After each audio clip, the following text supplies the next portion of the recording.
Alors, bonjour, chers amis. Voilà,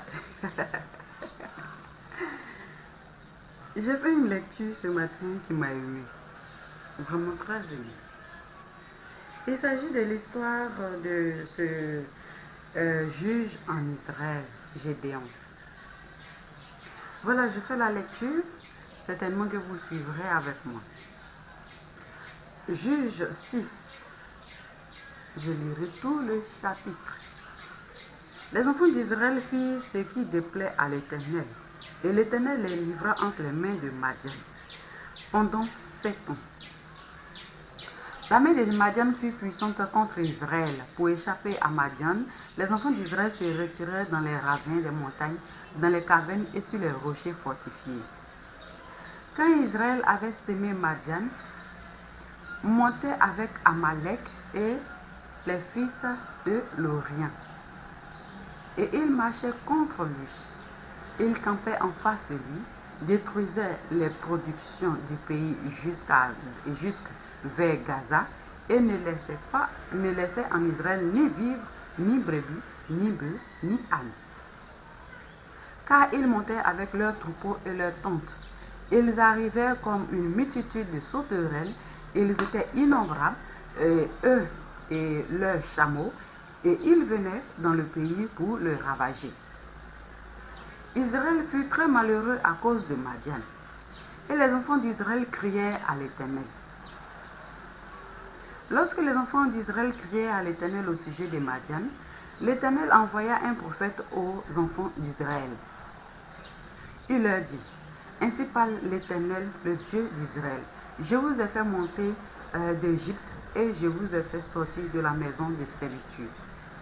Je vous ai délivré de la main des Égyptiens et de la main de tous ceux qui vous opprimaient. Je les ai chassés devant vous et je vous ai donné leur pays. Je vous ai dit, je suis l'Éternel votre Dieu. Vous ne craindrez point les dieux des Amoréens dans le pays desquels vous habitez. Mais vous n'avez point écouté ma voix. Puis vint l'ange de l'Éternel et il s'assit sous le térébinthe d'Ophra. D'Ophra qui appartenait à Joas de la famille d'Abiézer. Gédéon, son fils, battait du froment au pressoir pour le mettre à l'abri de Madian. L'ange de l'Éternel lui apparut et lui dit, l'Éternel est avec toi, vaillant et heureux. Gédéon lui dit, ah, mon Seigneur, et si l'Éternel est avec nous, pourquoi toutes ces choses nous sont-elles arrivées? Et où sont tous ces prodiges que nos pères nous racontent quand ils disent, l'Éternel ne nous a-t-il pas fait sortir, ne nous a-t-il pas fait monter hors d'Égypte? Maintenant l'Éternel nous abandonne et il nous livre entre les mains de Madian. L'Éternel se tourna vers lui et dit, va avec cette force que tu as et délivre Israël de la main de Madian. N'est-ce pas moi qui t'envoie? Gédéon lui dit, ah, mon Seigneur, avec quoi délivrerai-je Israël? Voici, ma famille est la plus pauvre en Manassé et je suis le plus petit dans la maison de mon père.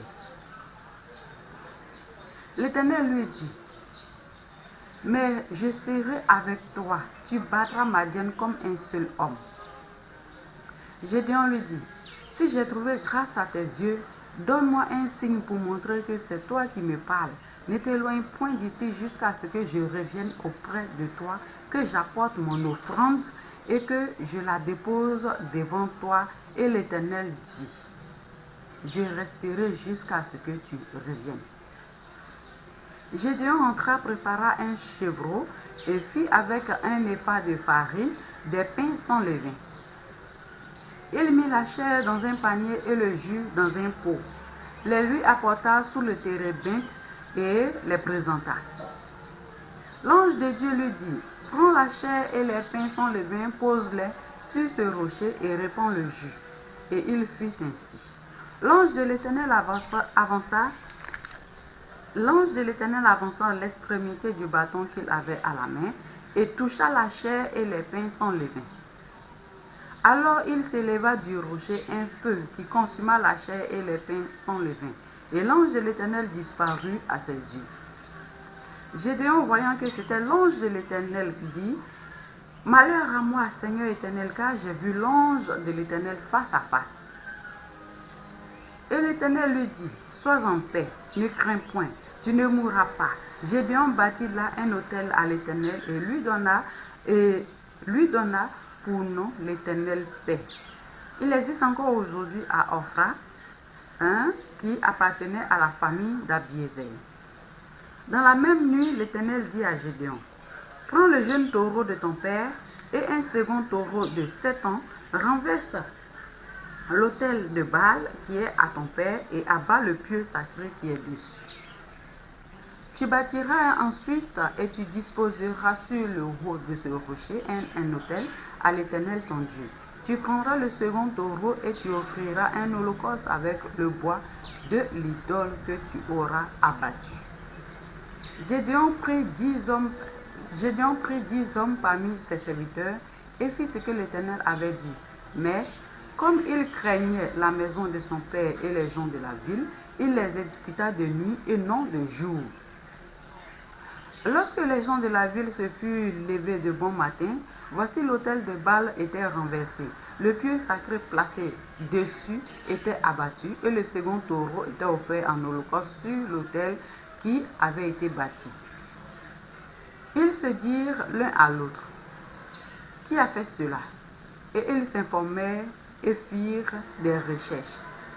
On leur dit: C'est Gédéon, fils de Joash, qui a fait cela. Alors les gens de la ville dirent à Joas: Fais sortir ton fils et qu'il meure, car il a renversé l'autel de Baal et abattu le pieu sacré qui était dessus. Joas répondit à ceux qui se présentèrent à lui: Est-ce à vous de prendre parti pour Baal? Est-ce à vous de venir à son secours? Quiconque prendra parti pour Baal mourra avant que le matin vienne. Si Baal est un dieu, qu'il plaide lui-même sa cause, puisqu'on a renversé son autel. Et en ce jour, l'on donna à Gédéon le nom de Jérubbaal, en disant que Baal plaide contre lui puisqu'il a renversé son autel. Tout Madian, Amalek et les fils de l'Orient se rassemblèrent. Ils passèrent le Jourdain et campèrent dans la vallée de Zizraïl. Gédéon fut revêtu de l'esprit de l'Éternel, il sonna de la trompette et Abiézer fut convoqué pour marcher à sa suite. Il envoya des messagers dans tout Manassé qui fut aussi convoqué pour marcher à sa suite. Il envoya des messagers dans Azer, dans Jabulon et dans Nephtali qui montèrent à leur rencontre. Gédéon dit à Dieu: Si tu veux délivrer Israël par ma main, comme tu l'as dit, voici, je vais mettre une toison de laine dans l'air. Si la toison seule se couvre de rosée et que tout le terrain reste sec, je connaîtrai que tu délivreras Israël par ma main. Comme tu l'as dit. Et il arriva ainsi. Le jour suivant, il se leva de bon matin, pressa le toison et en fit sortir la rosée qui donna de l'eau plein une coupe. Gédéon dit à Dieu: Que ta colère ne s'enflamme point contre moi et je ne parlerai plus que cette fois. Je voudrais seulement faire encore une épreuve avec la toison. Que la toison se le reste sèche et que tout le terrain se couvre de rosée. Et Dieu fit ainsi cette nuit. La toison se le resta sèche et tout le terrain se couvrit de rosée. Voilà, chapitre 6 de Juge.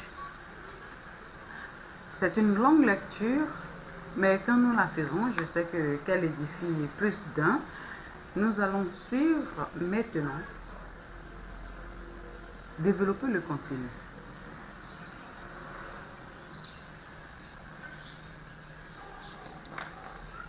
L'envoyé de Dieu, Gédéon.